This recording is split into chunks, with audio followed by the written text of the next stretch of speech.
The majority of the world was born until the 6th century. The majority of the world was basically, the known world was Christian.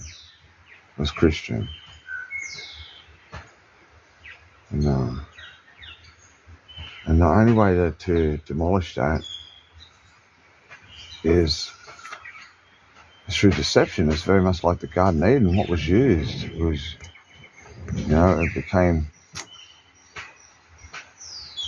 what we know today is this Islamic dilemma. Yeah, it's pretty funny, really. You look at the whole way it spins around. There's really a soup of bipolar, narcissistic, oxymoron, hypocritical, trained responses. It's up until, we'll just use the Jesuits, but there's deep and darkened names attached to these characters. But the Jesuits, created through Pierre Chardin and other characters, things like the Aquarius Fest and the New Age and Woodstock, to name three of them. And they take those gatherings, they get the gatherings of people, which are majoritively, those things couldn't exist in an Islamic world.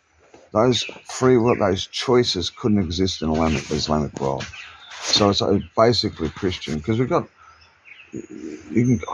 been around the country and the world many times. You look at people and go, you come from Christian ancestry, and they call themselves an atheist or a Gnostic or this or whatever. And I go, no, but your ancestry is Christian, whether you like it or not. And they can't deny it. And DNA proves it. But they've been deceived with the New Age, the Aquarius Fest, and Woodstock, once again, to name three of them, which basically drug fucked. The last of the real male and females that left. The drug fucked them, turned them into masturbating themselves, porn on the phones all the time, drug after drug, party after party, with children, bringing up children in amongst it, with no moral background, no nothing. And you can see the damage of the New Age. Wow, man. They're walking around lost. And it's very bipolar. It's extremely bipolar. It's really, wow, it just blows me away that and then the Father says there's going to be a great falling away. And the great falling away has to happen from the Christian children, not the Muslim children. But there is a lot of that bloodline in the Muslims. Because if we go back to the origin of Islam, we'll start with, I think, 113 or 117 men, males, no females involved in it, males will run out of Medina. I think it was Medina. It was the Quran. What we know as the Quran was really soft book up until the racism started, and he got thrown. Him and his male thugs got thrown out of Medina and headed for Mecca, one way or the other. And on the way, they raided a Christian caravan, and this is where the birthplace. This is the mother.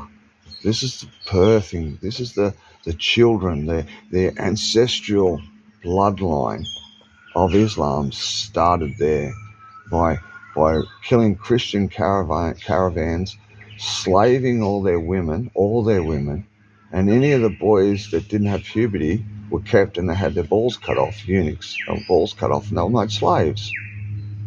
And then they bred from this. They bred from Christian slavery. And they bred, and then they called it Islam. And they bred. When you look at the depth of it, it came from slave breeding. Really did. And I go, what? Can anyone see this? And the Christians are falling for it, because the Father says there's going to be a great falling away. And I comprehend, I see it now. It's not fair, but it's got a lot of good people out there, but nothing's fair in the Word of God. It's about obedience to His Word. It's really hard to walk into anywhere anymore. Being in Australia and having my closest brother in Ethiopia, it's like really hard to go anywhere.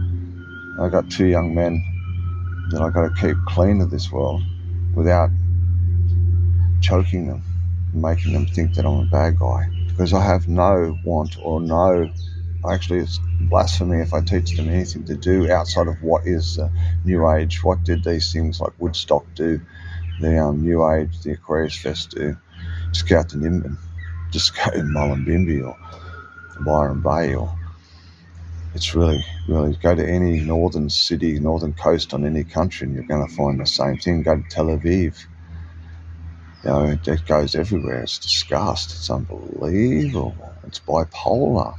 Because you can't be free. Freedom's an evil word. It's selfish. It's like compassion. They're evil words. They're being pushed in front of all these other words. Compassion and freedom pushed in front of all these other words.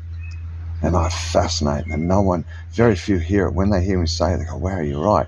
So compassion's only from someone that has too much, that has no real empathy, and they'll give a little trinket. That's what compassion is. And what was the other one? Compassion and, what was the other word, Kay? Empathy? Compassion and, I was just talking about, okay, it'll come back to my head.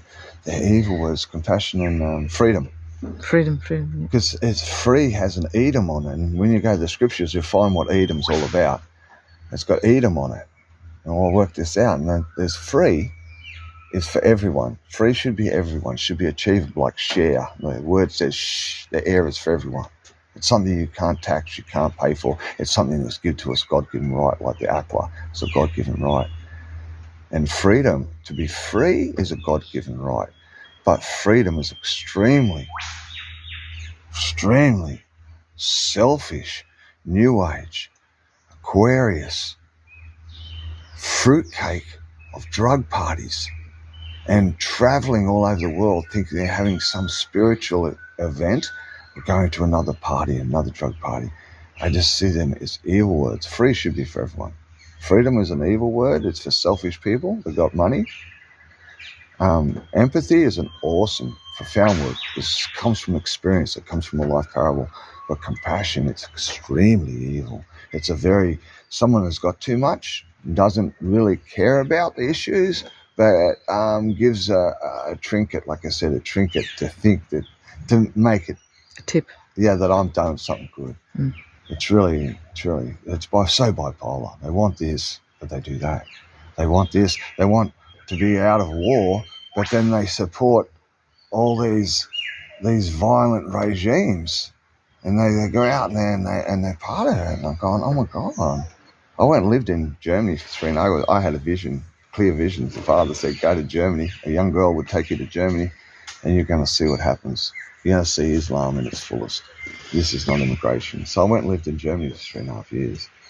And I watched, and I spoke out about it everywhere. About, hey guys, you aware of what Islam is doing to your country? Are you aware? And I was shut down and shut up everywhere, even by my wife's son. Now my wife, that young lady that took me, now my wife's family, and I go, no, and now they're all struggling from it. And Islam did the same thing in all them countries, Syria, Egypt, Lebanon. My God, wherever it goes, Palestine, wherever it goes, England at the moment, it's doing it to Europe. Wherever it goes, it doesn't appreciate anything. It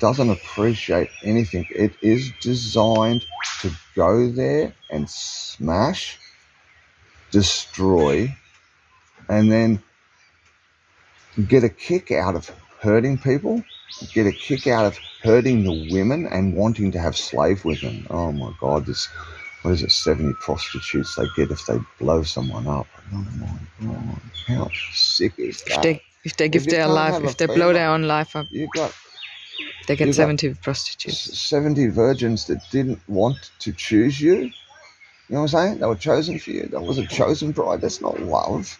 There'll never be love there. It's just, these are my slaves. These are my 70 virgins. They're my slaves. Never loved. I remember speaking at Speaker's Corner. Muslims can never have love while you're under that regime. And